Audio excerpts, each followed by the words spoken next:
आप सबका बहुत बहुत स्वागत है on my channel. Thank you so much for landing up here.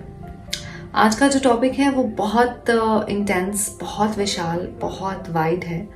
Although इसके साथ जस्टिस कर पाना थोड़ा कठिन है, but I would try to unfold a little according to my little understanding. So stay tuned for that.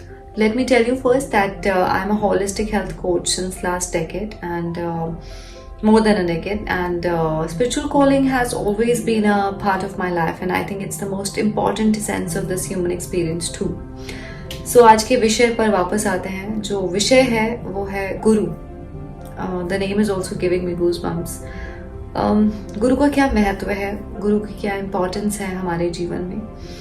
जैसे ही गुरु का नाम आता है बहुत सारी चीज़ें, बहुत सारी इमेजेस माइंड में आ जाती हैं, as mythology has also created beautiful pictures in our mind of guru and shishya relationship, and we as humans have also touched this kind of emotion very deeply once or twice in our lifetime too.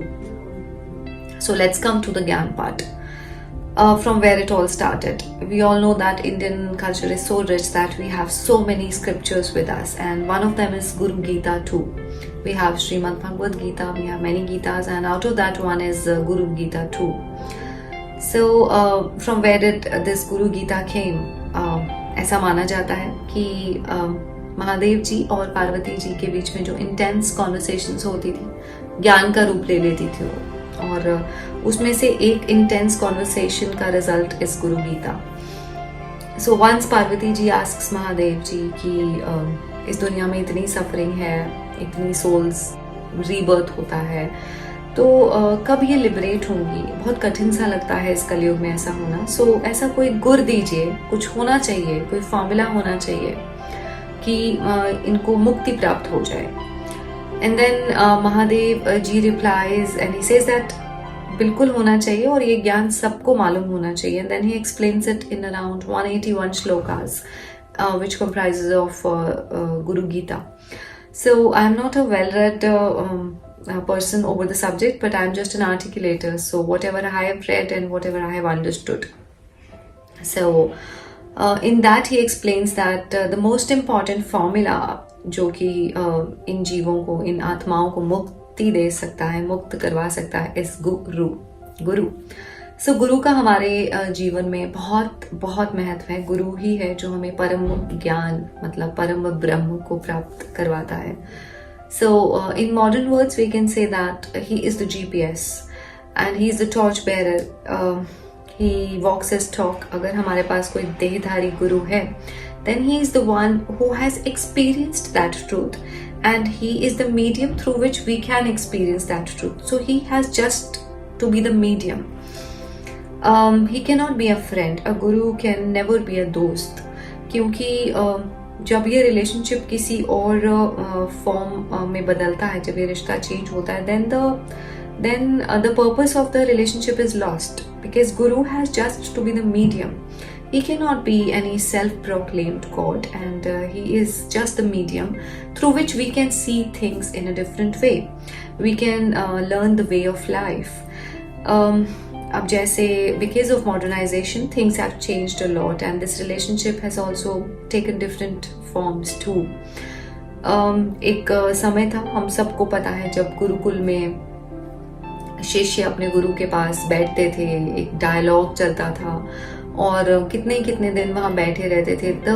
what Guru used to teach was the way of life, कि way of life में ये सब चीज़ें भी include होती थी कि कितना खाना है, कब सोना है, कब उठना है, कैसे बात करनी है, और किस चीज़ को, सिचुएशन को कैसे हैंडल करना है. But in modern times things have changed. जैसे कि हमारे जो राजा महाराजा थे, they always used to keep their guru as their raj purohit. They couldn't do anything जो उनके अगेंस्ट होता था, या वो कुछ भी कहते थे तो उसके खिलाफ नहीं हो जाते थे. So that used to be the power of the guru, because they knew that he has touched that and they are moving on that path. So we have to trust, we have to become a seeker actually to find a guru or to follow a guru. और गुरु की जो need है वो भी हमें महसूस होनी चाहिए. इट्स नॉट दैट कि किसी और ने कहा या कुछ किया, ऐसा नहीं. It's the need which comes from inside. So we have to become a seeker for that, and we have to be an empty vessel for that. We shouldn't be like I know it all. So जैसे हमने बात करी कि it is the foundation of this relationship is the foundation of a healthy life too, a good moral life too. So we should always remember that Guru comes here to lighten our baggage. हमारे जो karmas हैं, हमारी जो क्योंकि इतना तामझाम है, इतना डेबिट, इतना क्रेडिट, इतने प्रारब्ध, इतने संचित, इतने कर्म हैं. अगर खुद से करना चाहें तो बहुत कठिन है. अगर गुरु की मदद मिलती है, he is the torch bearer, he tells move over this path, I have done this and just follow me. He has, अगर हमारे पास देहधारी गुरु है, he has created or maybe he has reached that stage कि उसने अपनी जो vibration है, जो अपनी he is vibrating on a very different frequency, though he can look like a human being, but he is not one of us. So I just hope that I have tried to put a little light over this subject, although this is too wide, और हर एक का अपना एक नज़रिया है गुरु के प्रति. So I just hope it helps somewhere, and please do not forget to subscribe my channel. Thank you.